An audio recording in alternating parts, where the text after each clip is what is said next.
Let's talk about dots. And I know you're probably thinking, dude, really? A whole video on dots? Yeah, it's that important because dots can really enhance a piece, they can enhance your art, and honestly, they're just really fun to do. So, yeah, I am going to do a whole video on how to do dots because there is a technique to it.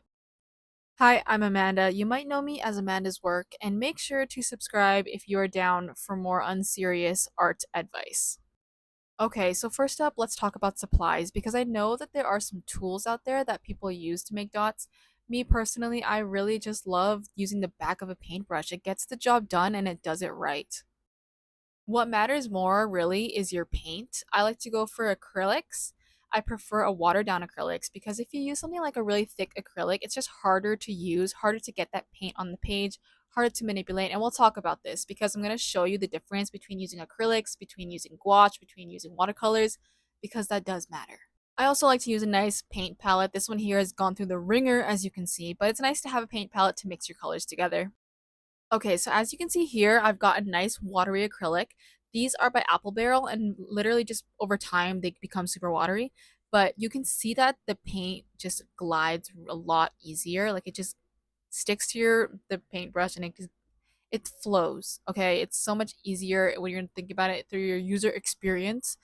It's just going to be easier for you if the paint is more watery. Here I'm using like Deco Art, and this is by the Dollar Store brand, and I think these are great as well. So when I'm thinking about using dots for my art, I'm always going for an Apple Barrel or Deco Art paint because they're just super watery.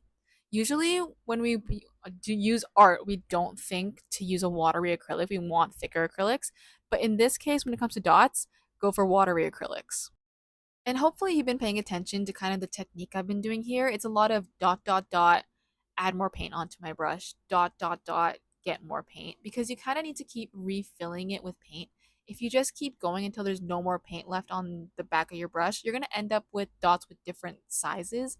And unless you're going for that, that's great. But usually you want your dots to all be pretty similar and have that really full circular shape. So go for dot, dot, dot, add more paint, dot, dot, dot, add more paint. And here I'm just going to show you what it's like to use a more thicker acrylic because, like I said, it's not as ideal. And I usually add some water to make it less thick because the paint is usually harder to manipulate. It makes your dots less uniform, that sometimes the dots end up wonky and you have to go back and like add things to it. It's just harder to use. So I prefer to either mix this with like a more watery acrylic or I'll just add water to it to make it thinner. You can see here on this side view that they also give kind of mountain peaks if you have a lot of paint on them. So unless you're going for this, great. But if you're not going for it, that's when you try and mix things together to thin out the paint. Here I'm showing you, I'm kind of mixing together some thinner Deco Art paint into this thicker paint. And also this is just a great technique if you want to like spice things up with your dots. You can always mix colors together and it just looks really cool because it kind of gives like that swirl effect, which looks really nice. I usually prefer to do this with a white paint. I don't know why I went with silver for this video because I'm here to tell you what I usually do. I usually do this with white because you get that really like candy like swirl effect, but I'm using silver here. But, anyways, to recap what I've said, the thickness of your paint and the thickness of your brush will give you different effects. So, play around with these types of things and see what really works for the piece that you're working on. Here, I'm showing you with some white and some blue. And this is kind of what I do pretty often with a lot of my stuff nowadays is I just mix them together and go for this swirl effect. For this technique, however, I do recommend to mix it slowly. If you mix too much, you can't really go back. So mix your colors together slowly, test them out first. Sometimes you'll have more with a little bit more blue, some with a little bit more white, and that's okay. There will be variation. But as you can see here, if you mix it too much, you just end up with a solid new color. And that's kind of not what you're going for. You really want the colors to mix together and have like distinct features of each color.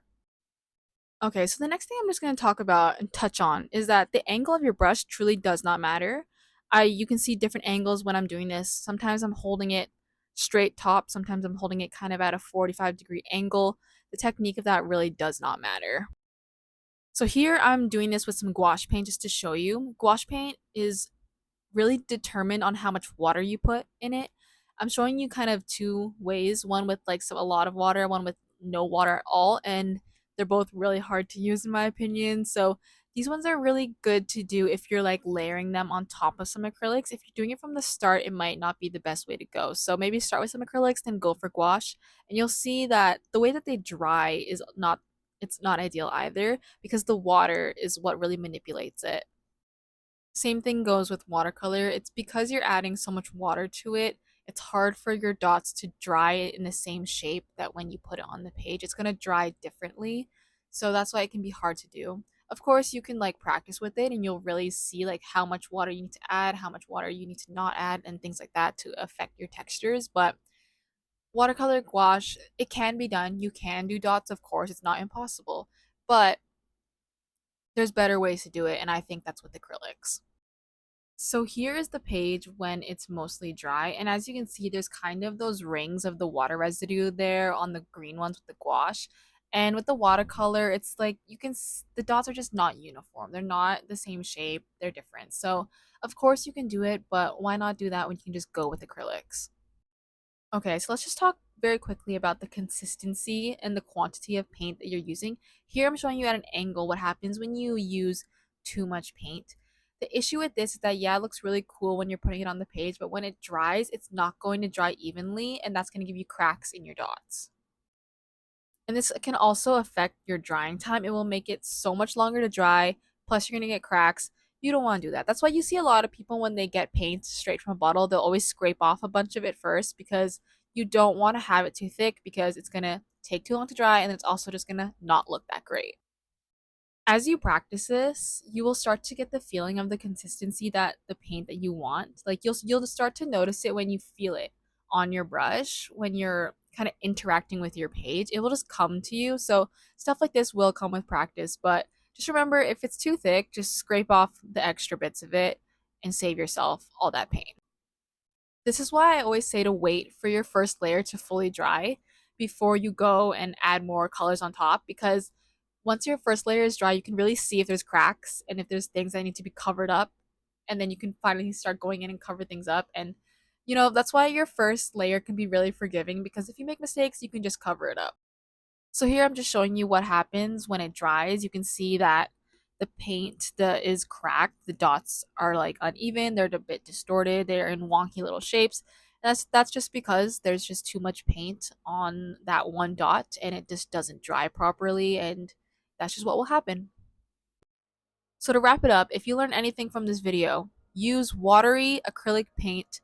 Don't use too much paint on your brush, and go for dot dot dot, add more paint, dot dot dot, add more paint. Okay? I hope you learned something from this. I hope you go and try a bunch of dots and practice it so much and you come back and you say, wow, I love dots, because I love dots. So that's why I made this video for you. Enjoy. I'll see you in the next video.